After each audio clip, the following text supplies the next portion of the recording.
What if I told you that in 1380, a group of merchant princes orchestrated one of history's most sophisticated takeovers, seizing control of an African superpower that controlled trade routes worth billions in today's money? Welcome to the untold story of the Kanem Empire's transformation. In the heart of medieval Africa, around Lake Chad, stood one of the continent's most powerful empires. The Kanem Empire stretched across modern-day Chad, Nigeria, Niger and Libya, commanding trade routes that connected the Mediterranean world with sub-Saharan Africa. For over 6 centuries, the Sayfawa dynasty had ruled this vast territory, but by 1380, everything was about to change. The empire's wealth flowed from its strategic position along trans-Saharan trade routes. Caravans carrying gold, ivory and slaves moved north, while salt, horses and manufactured goods traveled south. The capital, Njimi, bustled with merchants from across 3 continents. Arab chroniclers described it as a city where fortunes were made and lost daily, but beneath this prosperity, tensions simmered.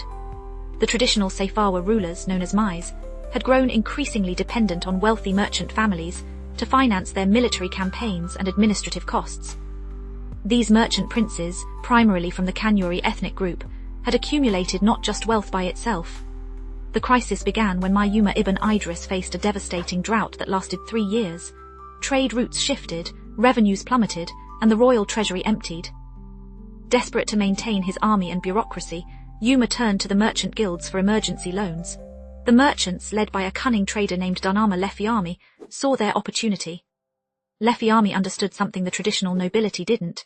Economic power could translate into political control more effectively than military conquest.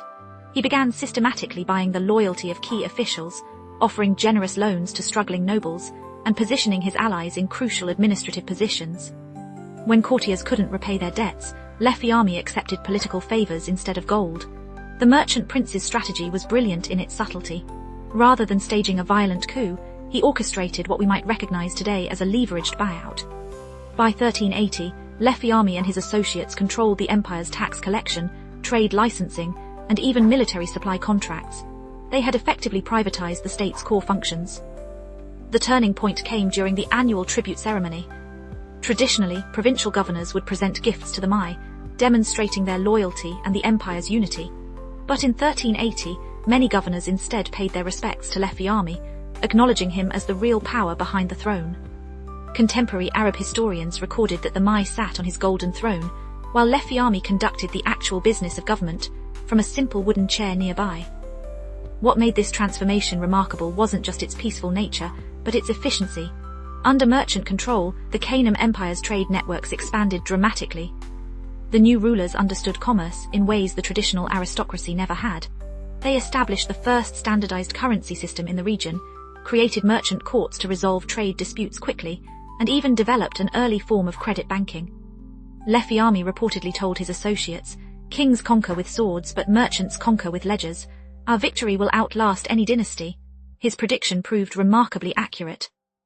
The merchant oligarchy he established would influence the region's politics for the next 2 centuries. The transformation had profound cultural implications.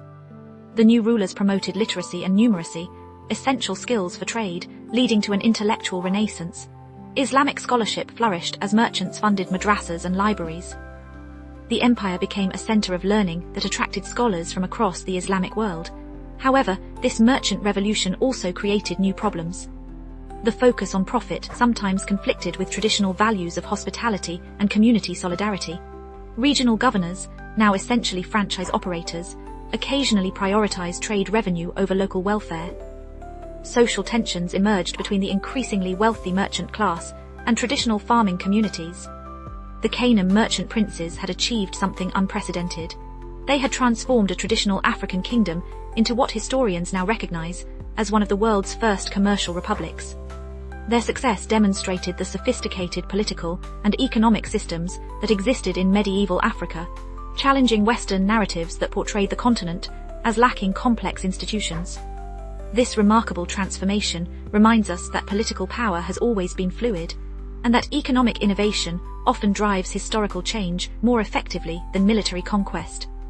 In 1380, while Europe struggled through the aftermath of the Black Death, African merchant princes were pioneering forms of governance that wouldn't appear in the West for centuries. Perhaps it's time we reconsidered who the real innovators of the medieval world truly were.